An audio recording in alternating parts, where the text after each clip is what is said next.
It's Tuesday on Daily Delivery. I am Michael Rand. Happy to be back for another day. Hope everybody's having a great day out there today. Tremendous show coming up. Couple different guests. Chip Scoggins from the Star Tribune joins me to talk about his project on the changing demographics in high school sports. A lot of that having to do with high school hockey. David La Vaque from the Star Tribune will join me right after that for a little bit of that same discussion, plus a look ahead to the boys hockey state tournament that begins Wednesday at XL Energy Center. So stick around for that here in just a little bit. Some Gophers basketball thoughts, both men's and women's, at the end of the show. A little bit of Wolves and Wild here in just a sec. First, though, what I miss, it is Sam Darnold decision day. Are the Vikings going to put the franchise tag on their quarterback, or are they not? Seems unlikely to me. It seemed unlikely for a while now that they would put the tag on him, certainly not to keep him. And then kind of reports are emerging last week. Ben Gessling talking about this on a show last week, that there's a certain kind of precariousness with trying to do a tag and trade where Darnold would then have to sign the tender in order for them to be able to trade him. That contract has to be signed before they can trade him. If he doesn't like where he's going, he can gum up the whole works. So it becomes complicated. You don't see a lot of working deals like that. So what probably happens is they don't tag him. They're still saying they want to sign him, but I can't imagine that. I do wonder a little bit what his market is going to ultimately be, but I think there's going to be enough teams, one or two teams at least, that want him. If I was a team, I wouldn't give Sam Darnold more than 2 years of guaranteed money. I don't think you can invest that much in someone who has not proved himself beyond one good season. I'm curious, do people look at Aaron Rodgers as a solution? Sounds like the Giants might go that route. Do people look at someone like Russell Wilson as a solution? Like, if you're a team that doesn't have a young quarterback but wants an upgrade or wants a new kind of stopgap solution, do you go with more of a one-year guy rather than investing in Sam Darnold? I don't know. I think different teams will take different approaches, and I do think there will be a team, maybe the Raiders, that winds up with Darnold and not the Vikings. Larger point in all this, though, something I wrote about Monday in the StarTribune.com and on Tuesday's print edition, is how this whole argument or this discussion about Darnold seems very foreign if you grew up with sports in a different era. I started paying attention to and watching sports in the 80s. As a product of Superstation, WTBS, watching tons of Atlanta Braves games, even though they were terrible. I was like 9-10 years old when I really got into them, watched almost every game. Like I said, they were terrible back then, but they were on, they were available. Basically, the entire discussion in sports when I was young was, especially for veteran players, was if they're good, you want to keep them. If they're not good, you want to get rid of them. It wasn't as complicated in terms of salaries, in terms of, there was no salary cap. I mean, baseball didn't have a salary cap then, doesn't have one now, but football, basketball, hockey, they didn't have salary caps back then. There was free agency, but it wasn't quite to the degree that it is now. It was a little bit different. The salary differences between teams were a lot more narrow, as I wrote yesterday. MLB, if you threw out the 5 biggest and 5 smallest payrolls in 1985, everyone else was between $9 and $12 million as a team. That is a pretty small range. So it wasn't like people were outspending each other to a large degree. And so it was easier to keep a team intact. If a player was good, you signed that player. If a player wasn't good, you didn't sign that player. Now you got all sorts of mechanisms, levers to pull. Every league has gone to a system more or less where the younger players, the younger kind of rookies through 4th or 5th year in the league, is lower cost controlled labor, and that has totally flipped the script on how teams build rosters. They're looking to go young and cheap in a lot of cases, and the NFL is no exception. So Sam Darnold had a very good year last year, threw for over 4,300 yards, 35 touchdowns, 12 interceptions, Pro Bowl. Vikings go 14-3. in any kind of rational universe, especially one 40 years ago, Vikings fans would be clamoring, sign Sam Darnold. This guy fell into your lap, had a great year. Sign him. You've got your quarterback, figured out for the next decade. He's only 27 years old. It's just that easy.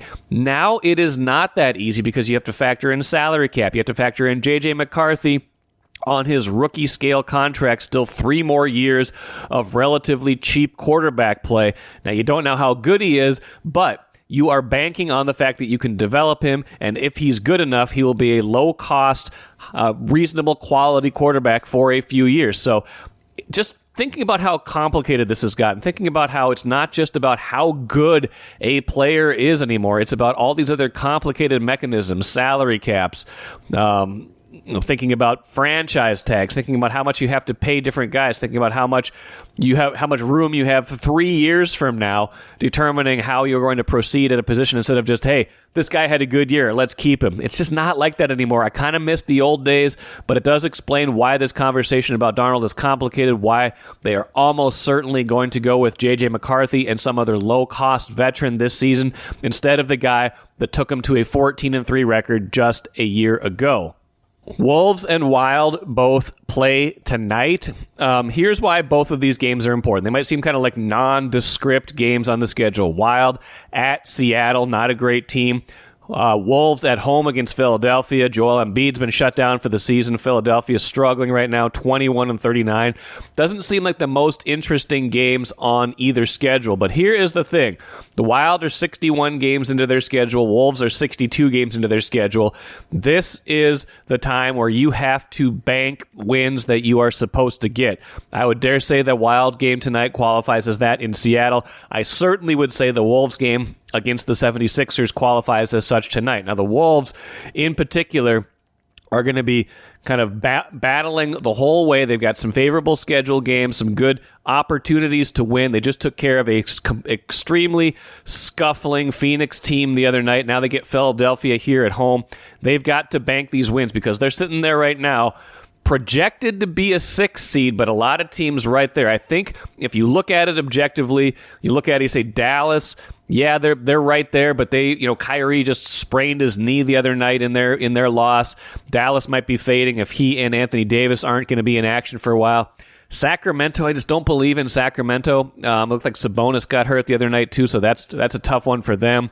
The Clippers, they just can't really get their act together. I don't think they're necessarily going to be right there at the end, and they have a tough remaining schedule, as do the Kings. Golden State is the team that should worry you. They are starting to play better. They've got Jimmy Butler now after that trade. Steph Curry's gotten hot. This very well could come down to the Wolves and the Warriors battling for that 6th seed, because I'm not sure anybody's going to catch the Lakers. The Lakers are looking pretty good right now. I'm not sure the Rockets are going to fall back enough for anybody to catch them. It might come down to the Wolves and the Warriors. Golden State has the tiebreaker at the end. They won the season series 3-1 over the Wolves, so all of these games are going to matter. You're going to have to stay at least one game ahead of all these other teams, in particular Golden State. That means you can't afford slip-ups. You can't afford a clunker against the 76ers, who are ostensibly trying to play for draft picks now, trying to play for their draft position right now instead of trying to win. You cannot afford a clunker tonight. The Wild can't afford a clunker in Seattle. They are heading up right towards the trade deadline on Friday. They've already acquired Gustav Nyquist. He's the Cam Akers of the Wild. You can't have a season without trading for Gustav Nyquist now, I guess. But they are right there in position where they're trying to solidify themselves going forward. Sarah McClellan and I, by the way, will talk more about that on Wednesday's show. Covers the Wild, of course, for the Star Tribune. She's expected to be my guest on Wednesday's show. So we'll break down more of the trade deadline stuff, the trade speculation, what they've already done, what they might still do, the salary cap, long-term injured reserve, ramifications of some of the things they can do. But we'll get into that all on Wednesday's show. Before that, there's going to be 2 games. Wolves playing, Wild playing. They cannot afford hiccups because right now, 21 games left in the season. It is go time for both of those teams. Happy to welcome in Chip Scoggins from the Star Tribune. Chip, how you doing? I'm doing great, Mikey. Appreciate you hopping on. You did another in the series of your excellent work. By the way, congratulations! You were another award coming your way, so congrats on that. Thank you. I appreciate it. Yeah, I mean, it's a good showing by our team at Star Tribune Sports for sure. Yes, Steve. Unless you guys don't know, we're talking about the APSC, gave the Star Tribune a whole bunch of honors, Chip, factoring in a lot of those individually and as a team. So, Chip, way to go. Star Tribune Sports, way to go. It's stories like the ones you did last week, kind of taking a look at kind of like the demographics of high school sports and just the shifting landscape and kind of how schools have had to adapt to different types of students at their school, declining numbers of hockey players in one case, which you wrote about. It's just been, it was a fascinating piece of just kind of like what sparked it, and B, what were some of the interesting conclusions that you drew from it? Yeah, this kind of went back to when Bloomington Kennedy announced, can't remember if it was last summer or in the fall, that this was going to be their last season of boys hockey after 60 years because of basically their participation numbers were so low that they couldn't support a program any longer after this season. And so I got in touch with their athletic director, John Anderson, just to kind of find out more about it. And I met with him way back when about, what are some of the factors that led to this? Because, I mean, Kennedy hockey, right? I mean, yeah, they won a championship in 87, right? state champion, and been to a tournament 7 times. It's just one of those historic programs at Jefferson, one of those first ring programs that, people are familiar with. And so in talking to John, much like a lot of schools, as Minnesota has changed demographically in the last, let's call it a generation, 25 years. Yeah. Well, so have schools. And I guess I was aware of it, having, lived here for 25 years. I guess I didn't know the degree to which schools have really changed in culture, demographically, just the makeup of the student population. And so he said there are a number of factors that have gone into it. Obviously, hockey's an expensive sport. You're seeing a consolidation of players, more and more kind of figuring out, hey, I want to go to these suburban schools on the outskirts. I mean, the suburban sprawl here is really, you think about just in the last, 30 years, Maple Grove, Rogers, Andover, Chanhassen, Eastridge, schools have opened and some of them become hockey powers. But a big part of it is Kennedy's student population has really changed. In 2000, they had 25% student body that considered identified student of color.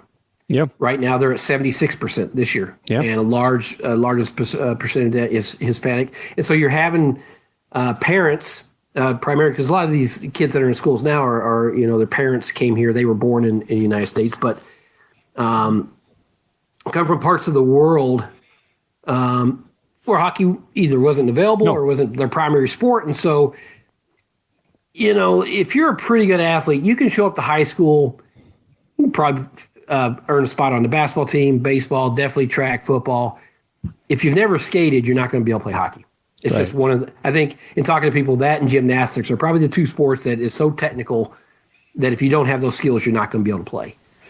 And so you're seeing participation numbers really decline in these first and second ring suburbs where suburban sprawl has happened. Those communities got older. I'm talking about Bloomington, Richfield, Burnsville, Apple Valley, St. Paul, and Minneapolis have gone through it too. And so it started out as a hockey story, but when I talked to him and he talked about, we're not the only school that's going through this. The co-ops are happening a lot, and I talked to my colleagues about this, and so I came back and talked to my project editor, Chris Carr, and Mary Jo Webster is a data editor that we have at the Star Tribune, who is fabulous. Yes, she is, She makes all of us reporters so much better with her ability to kind of uncover data to support stories. So she pulled the student body demographics for every high school in Minnesota from 1990, 2000, 2010, 2020, and then last year. So in 10-year increments. And really to see that shift in that time in terms of how schools and their demographics and the different cultures that have come in change radically. You're talking about schools that were predominantly white now having, a third of the students speak a language, have a native language other than English. And then I talked to the state demographer, Susan Brower, and she gave me some data too that, one of them, one of the data points was 1 in 5 Minnesota school age kids, so 3 to 18 or whatever you define school age on the young end, have at least one parent who was born outside the United States. Wow. Right now. And so the change has been dramatic. And so that led us to, start talking about more. It's like, well, maybe this is a series and where it's 2 parts where, hockey is kind of the crown jewel. That's our sport in Minnesota, right? How it's affected it. But I thought it'd be wise to talk to as many people from different parts of the state who are involved in high school sports, whether it's coaches, administrators, principals, athletes, with the one question of, okay, communities have changed, therefore schools have changed in their demographics. How has that impacted high school sports overall? Hurdles, challenges, surprises, benefits, whatever's on your mind. And so I think I want to talk to 15 different people, just saying, hey, tell me how this has impacted sports and kind of what you've learned in the last 25 years. And so great conversations. I would say 4 or 5 themes kind of ran through every one of those conversations that they're all kind of talking about and dealing with and trying to do the best they can to make sports as inclusive to as many students in their school as possible. And it takes being intentional about communication and understanding different cultures. I mean, I got a little insight on this, Mikey, when I did the project on Austin, Minnesota. I was going to say, this is kind of like a larger offshoot of that. Yeah, 100%. And I actually circle back to the coach at Austin and the athletic director, Lisa Kuda, who now works for the Minnesota State High School League as an executive director. It's because I learned a lot about it and how Austin really took great strides to try to get as many kids involved in participation, because that's how your school is strong, right? You've got to, the more kids that are involved in sports and extracurricular activities, it's just good for them. They're going to be better students. I mean, studies have shown that, and it's just going to be better for your school and your athletic program. So, so it really became kind of a multi-story project. And, we've found out that there are some sports that struggle because of it. Hockey's, the one, because it's still predominantly white. Yeah. And those numbers are going down. And those numbers are going down. Interestingly. In talking to people, Minnesota's still far and away ahead of other states, right. But when you compare our data to our data, right, it is going down. And we're seeing fewer teams because of the decline in participation. We're going to need more co-ops. 15 years ago, Minnesota had 160 boys varsity teams. This year we had 143. So essentially we're losing one team per year. We know Kennedy's gone away. We know the day before I was like curveball, like St. Paul Johnson or the whole St. Paul schools consolidate the day before that piece comes out. Yeah. Yeah, the day before it was going to post, we found out the St. Paul schools, basically Highland Park and Johnson were going to combine on the team. But Johnson, I mean, Herb Brooks alma mater, I mean, it's going away. They're going to skate under Highland Park. I talked to the coach at Osseo because I think their numbers are really starting to decline, and he told me they're going to hang in there for now and try to go it alone. But they have talked with his AD about the idea of co-opting, and I mean, it is co-opting is not ideal. No, but it's probably the last resort, because you want to skate for your own school, you want to wear your own, uniform, and there's pride and tradition and all that. But and the other thing is, you don't want to co-opt and cut kids. That's what you don't want. Right. You don't want to co-op just because you're not as competitive as you used to be, and this will help you. And I understand there's that temptation, but if you're cutting kids, that's not a situation you want to get in. No. If you're co-opted. And I understand why people say, well, we're not as competitive and we're getting beat 10-2 or whatever. But It does. As I talked to the Burnsville AD, because there's some people say, why are we co-opting with Apple Valley? Well, because they need to. There wouldn't be, they just don't have the numbers. If you need it numbers saves the program, if you're allowing some of your kids to compete, then you need to do it. And he said, our kids are just happy to have a place to play hockey and be on a varsity team, and they've made friends with the kids from the other schools. So it's particularly with hockey, it's a complicated situation because I think just how expensive the sport is. We've seen a gravitation to preps to private schools. That's not a new issue, but I think it's maybe even intensifying. Where once, as one of the Bloomington Kennedy coaches told me, that hockey families figure it out pretty quickly.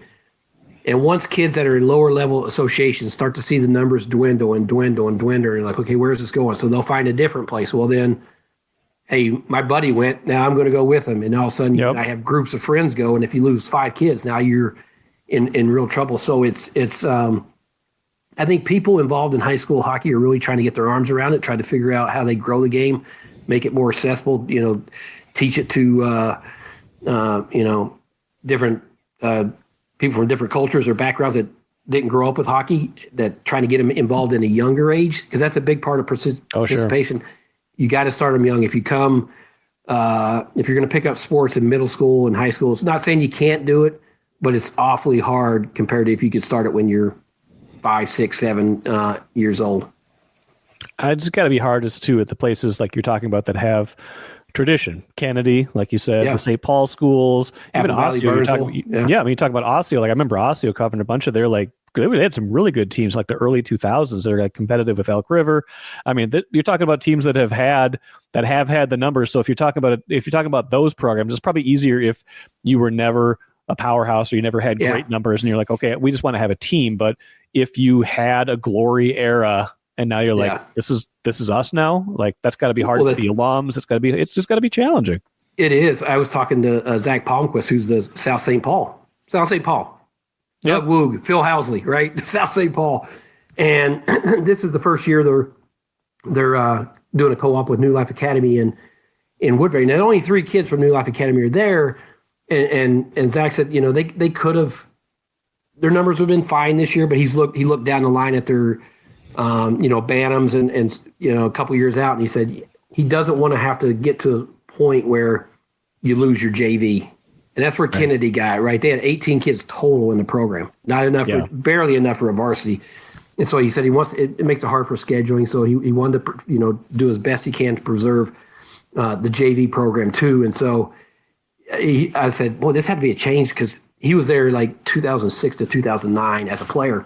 Okay. And I said that'd be, that's 15 years ago. It's probably changed a lot since then. He said, yeah, when I was going through it, our numbers were so good. We had cuts, we had the gold team and we had cuts. And he said last summer, a couple of parents said, well, how do cuts look this year? And he's like, there's no cuts. We need all the players we can get. Right. So your son's going to be on the team. And so when you think about, the Kennedys and these traditional programs that are now struggling to field teams and stand on their own without co-opting, that's a sign of how much has changed. I don't want to say that hockey in Minnesota is in jeopardy or anything, but it's definitely changed. And it's more the suburban sprawl where we're seeing these big hockey powers in other, in suburbs that maybe didn't have high schools 25, 30 years ago.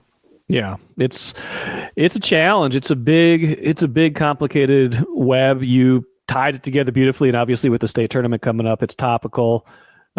Chip, great job as usual, digging deep, but also making it presentable to everybody. Appreciate it as always. We'll talk again soon. Thanks, brother. Appreciate you. Great stuff from Chip. Great stories from Chip. Piggybacking on that, David La Vaque, who wrote last week about St. Paul Johnson and St. Paul schools consolidating into one hockey team, wanted to get his perspective on the notion of hockey teams consolidating and set up the boys hockey state tournament, which starts Wednesday at XL Energy Center. It is good to be joined by David La Vaque from the Star Tribune, covers high school sports for the Star Tribune. David, how you doing? Doing well. Thank you for having me. Absolutely. Good time of year to bring you on. Boys hockey state tournament starts Wednesday at the X. We've both covered many of those over the years. Should be a fun tournament this year. Before we get to some of the specifics of that, though, David, I want to talk about the story you had last week and a story that you kind of reported and Chip Scoggins reported kind of over time, and just the changing demographics and landscape of high school sports, high school hockey, culminating with St. Paul announcing last week that they are kind of combining all the St. Paul schools into one hockey team. How did that news hit you, even if it wasn't necessarily a surprise at that point? Well, it's just, you said it wasn't a surprise because anyone who was paying attention knew this was a few years past due. But, credit to Moose, young hands, he kept it going. And, where other programs failed, Moose kept it going. So he deserves credit for that. How do you feel about just the landscape in general of high school hockey? Chip wrote about it. You wrote about it. Just like there's been a lot of mergers where if you weren't really paying attention, you're seeing, Kennedy's hockey program is merging with Jefferson next year. So you got some tradition, some history. How do we feel about this in the big picture, and how do some of the alums who have gone to these programs, who kind of remember different times, handle things like this? Well, the alums, they do remember a different time when they were rich in hockey talent, but that's not the case anymore, in these areas. Okay, so what about this year's tournament? We've got, good case in point. You almost had, Minneapolis, which consolidated all of its schools into one program, almost made it in single A. I think they were the number 1 seed in Section 2A, almost made it. Orono knocks them off, and you got a whole bunch of interesting stories in Double A. What are we looking forward to in this year's tournament? Edina is not exactly an up-and-coming story, but they're the defending champs, so I'm curious to see what they will be able to bring. And then if it's coming out of 2A bracket, that it's questioned about, how's Moorhead going to do? Because they've been jilted at the championship altar, many times. It's all eight, as a matter of fact. And you've got 2 legacy players. They got Cullen's got a son on the team, and then Kraft as well. And Cullen and Kraft were there in the glory days of Moorhead, and then they couldn't get it done. And they both, to the Dad's credit, they both said, hey, we don't see this as they're responsible for past failures. They just have a great opportunity to win it all. And the Dad just want to see the best for the sons.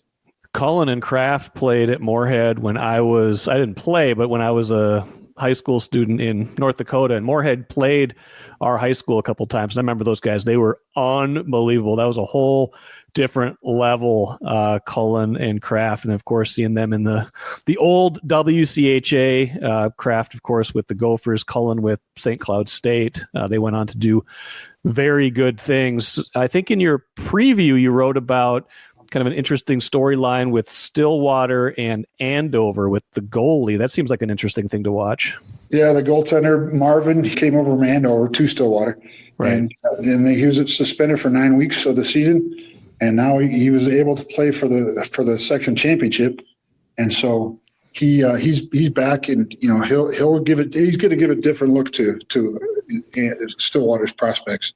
Yeah, it should be a good tournament overall. What do you like the most about covering this tournament? Because we've both, like I said, covered a bunch of them. What's your biggest thing about when you get down to the X? I think it's just the teams. The excitement for the teams that are making their first trip in a long time. Hibbing is one of those. They finally beat Section 7 Hermantown, and just having those teams and having that add the excitement that they bring. That's what intrigues me. Awesome, David. I appreciate it. Good luck to everybody down at the X, and take care. All right. Thank you so much. You too.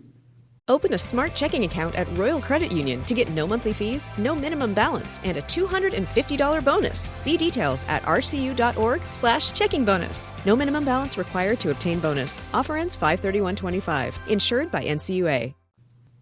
Appreciate the perspectives from both Chip and David. It's a fun time of year, hockey, March Madness, everything that comes with it. I'm looking forward to it. If you needed any more reminders of it, big basketball games this week as well, Gophers men and Gophers women.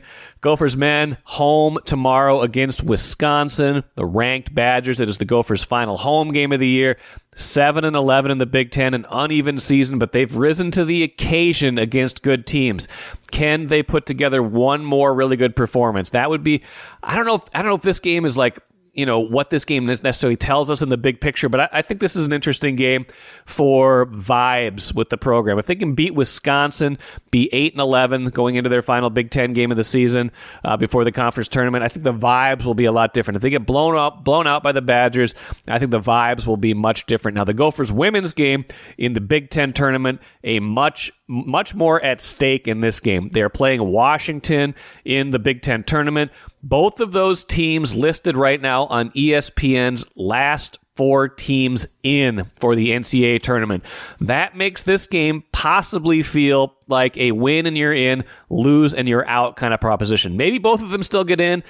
Maybe there's a universe where both of them don't make it, but it does feel like it has the potential to be a winner-take-all, win this game, you're in the tournament, NCAA tournament kind of feel to it. I don't know that for sure, but it has that feel to it. Gophers have been slumping all season, last half of the season. Mara Braun, we just found out for sure that she's going to miss the rest of this season with that foot injury that's derailed her 2 years in a row now. But a huge opportunity still for the Gophers. The Big Ten is so good this season that they might get 13 teams, at least 12, into the NCAA tournament. One of these 2 might get left out if they lose. So that is what is at stake Wednesday when the Gophers play Washington in the Women's Big Ten tournament. That will do it for me today. Like I said, Sarah McClellan on tomorrow's show, talking Wild, talking trade deadline on Friday. Until then, I am Michael Rand. Have a great rest of your Tuesday.